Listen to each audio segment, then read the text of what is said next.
ইতিহাসের পাতা ঘাটতে গিয়ে নেইমারের ইতিহাস দেখলে আপনি আঁতকে উঠবেন। ফুটবল ইতিহাসে সেরা কামব্যাকের গল্পটি এই মহানায়কের নামেই লেখা আছে। শেষ 5 মিনিটে দুর্ধর্ষ 3 গোলে অবদান রেখে সে বুঝিয়ে দিয়েছিল ফুটবল তার পায়ের জাদু। সেদিন অবাক হয়েছিল মাঠে থাকা হাজার হাজার দর্শক, কোচ, এমনকি সতীর্থ লিওনেল মেসিও। সবাই অবাক হয়ে তাকিয়েছিলেন ব্রাজিলিয়ান এই সুপারস্টারের দিকে। কি হয়েছিল সেদিন? 5 মিনিটে নেইমার কি করেছিল?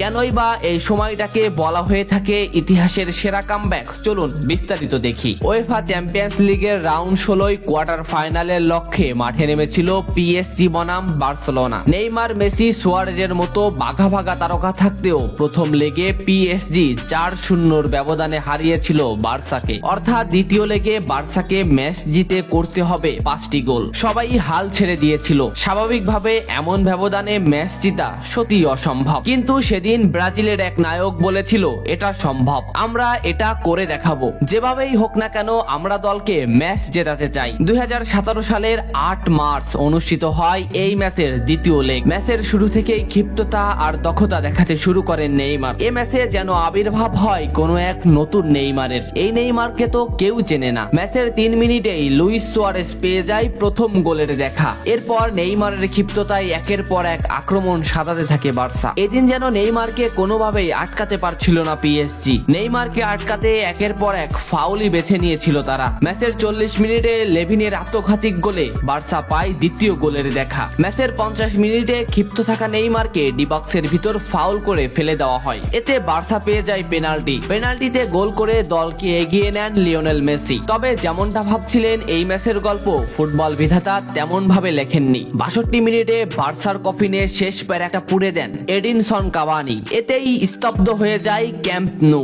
আশা ছেড়ে দেন বার্সা কোচ লুইস এনরিক। শুধু কি তাই, স্তব্ধ হয়ে যান লিওনেল মেসিও। তবে সেদিন একজন দমে যায়নি। নামটা কি? কমেন্ট করে জানান। বার্সা গোল হজমের পর লিওনেল মেসি ম্যাচের সম্পূর্ণ দায়িত্ব দেন নেইমারের উপর। আবারও শুরু হলো খেলা। ডি বক্সের বাইরে নেইমারকে ফাউল করে ডি মারিয়া। এই পজিশনে 88 মিনিটে বার্সা একটা ফ্রি কিক পায়। তবে এই ফ্রি কিকের দায়িত্ব নেইমারের কাছে বুঝিয়ে দেন মেসি। শট করেন নেইমার এবং করেন অসাধারণ গোল। এই ফ্রি কিকটা বার্সার ইতিহাসের সেরা ফ্রি কিকের একটি হয়ে রয়েছে। এর 2 মিনিট পর সুয়ারেজকে আঘাত করে পেনাল্টি পায় বার্সা। পেনাল্টি নিতে আসেন নেইমার জুনিয়র। সেদিন বার্সা নেইমারের উপরই আস্থা খুঁজে পেয়েছিল। পেনাল্টিতে অসাধারণ গোল করেন নেইমার। এমন পরিস্থিতিতেও 5 গোল করে ম্যাচ সমতা এনেছে বার্সা। এর কিছু সময়ের পরে চলে আসে সেই মাহিন রক্ষণ। ম্যাচের এই মোমেন্টটা লক্ষ্য করুন। ডি বক্সের কিছুটা সামনে নেইমারের পায়ে বল। নেইমারকে আটকাতে গেল প্রতিপক্ষের এটি খেলোয়াড়, কিন্তু